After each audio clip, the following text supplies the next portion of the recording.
Permítanme agradecer la presencia del doctor Luis González Plasencia, presidente de la Comisión de Derechos Humanos del Distrito Federal, de la licenciada Luz del Carmen Ginés, que viene en representación del presidente del Tribunal Superior de Justicia del Distrito Federal, así como de los representantes de las organizaciones civiles vinculadas al diagnóstico y programa de derechos humanos del Distrito Federal, que es el motivo de esta reunión. Estas reuniones forman parte de un grupo de reuniones que hemos estado teniendo con diversos actores que no han estado necesariamente involucrados ni en el diagnóstico ni en el programa, pero que ahora se convierten en actores fundamentales para que el programa pueda convertirse en una realidad. Hace falta todavía avanzar en el proceso de institucionalización del programa. Ya hemos estado trabajando en el tema del presupuesto. Las diversas entidades que están involucradas con el programa están elaborando sus programas operativos anuales con una perspectiva en la que estamos incorporando estas líneas de acción de manera que podamos tener el presupuesto necesario para llevarlas a cabo, pero es importante que se involucren también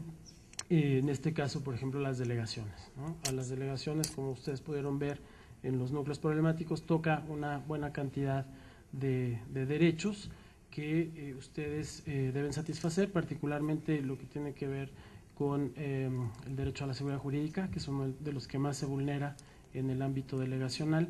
derecho de petición y otros derechos que seguramente en conjunto con el gobierno de la ciudad tendrán que ser satisfechos desde el ámbito delegacional. Este programa y el diagnóstico han sido el producto de una sinergia muy importante que se ha logrado entre diversos actores que históricamente no necesariamente se habían puesto de acuerdo antes en esta ciudad ni en el país tampoco. El programa se concibió desde el diagnóstico a partir de 3 núcleos problemáticos, de 3 núcleos que representan una visión estructural sobre una serie de problemáticas que se dan en relación con los derechos humanos y que se agrupan entonces en el primer núcleo de seguridad humana, que supone el derecho a un medio ambiente sano, el derecho al agua, el derecho a una vivienda adecuada, el derecho al trabajo, el derecho a la educación, el derecho a la salud y los derechos sexuales y reproductivos. Un segundo núcleo problemático que está referido a democracia y derechos humanos, en donde se incorporan el derecho a la igualdad y a la no discriminación, el derecho a la libertad de expresión, el derecho al acceso a la información y los derechos políticos, y finalmente el núcleo referido al sistema de justicia, en el que se incluyen los derechos a la integridad, libertad y seguridad personales, acceso a la justicia, el derecho a un debido proceso y los derechos de las personas privadas de su libertad en centros de reclusión. Además, también el programa plantea objetivos específicos, estrategias y líneas de acción para 10 grupos de población que se encuentran en situación de discriminación, de riesgo, de exclusión. Estos grupos son los siguientes: mujeres, infancia, jóvenes, pueblos y comunidades indígenas, personas lesbianas, gays, bisexuales, transexuales, transvestis, transgénero e intersex, poblaciones callejeras, personas adultas mayores, personas con discapacidad, personas migrantes, refugiadas y solicitantes de asilo, personas víctimas de trata y explotación sexual, comercial infantil. El programa tiene 2.412 líneas de acción que se traducen en acciones de política pública o programática, presupuestal, legislativa y judicial. Es muy importante resaltar que cada una de estas líneas de acción tiene asignadas instituciones responsables, que son las que deben ejecutarlas, y también instituciones corresponsables que, digamos, coadyuvan justamente a la ejecución de estas acciones. También se contiene una calendarización en términos de plazos, corto, mediano y largo. El corto plazo se trata de acciones que deben concluirse antes de diciembre del 2010, las acciones a mediano plazo deberán concluirse antes de diciembre del 2012 y las de largo plazo están pensadas para concluirse antes del año 2020. Además, hay una serie de líneas que son permanentes, que no tienen plazo y que tienen que ser desarrolladas, pues esperamos, justamente de manera permanente. Terminaría insistiendo en la importancia que tiene el programa como un elemento que ha generado sinergias inéditas, y creo que ese esfuerzo debe ser impulsado hacia adelante y debe ser coronado pues con la participación integral de todos quienes tienen una función de gobierno en la ciudad. Muchísimas gracias. Ahora lo que corresponde es qué sigue para efectos de hacer de este instrumento un instrumento de realización, un instrumento práctico, un instrumento real. En ese sentido, pues desde luego no cabe duda que al haber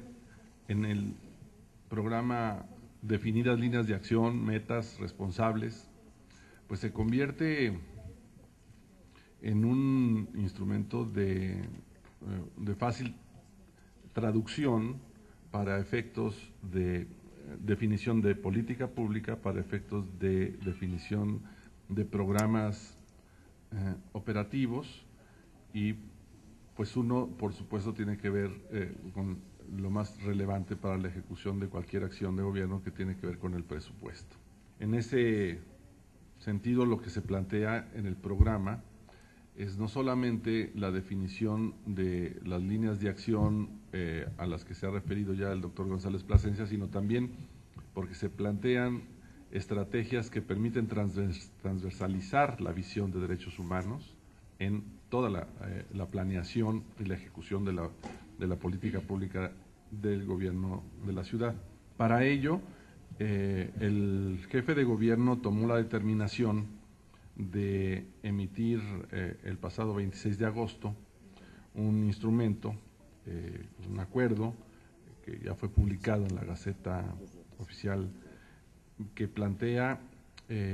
digamos, como obligatoria, como vinculatoria para las dependencias y entidades de la administración pública del Distrito Federal la implementación de este programa.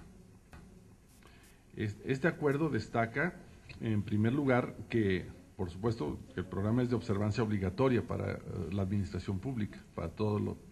los elementos que la integran, y también precisa que estas dependencias, estas entidades de la administración pública deberán integrar en sus anteproyectos de presupuesto de egresos las consideraciones de recursos necesarios para el eficaz cumplimiento de las acciones, de los objetivos y de las metas del programa en el marco de la programación del gasto público. Con esto, con la participación de cada una de las jefaturas delegacionales, de las dependencias de la administración pública, de las entidades, se puede ahora sí asegurar que el presupuesto de 2010 será un presupuesto con enfoque de derechos humanos.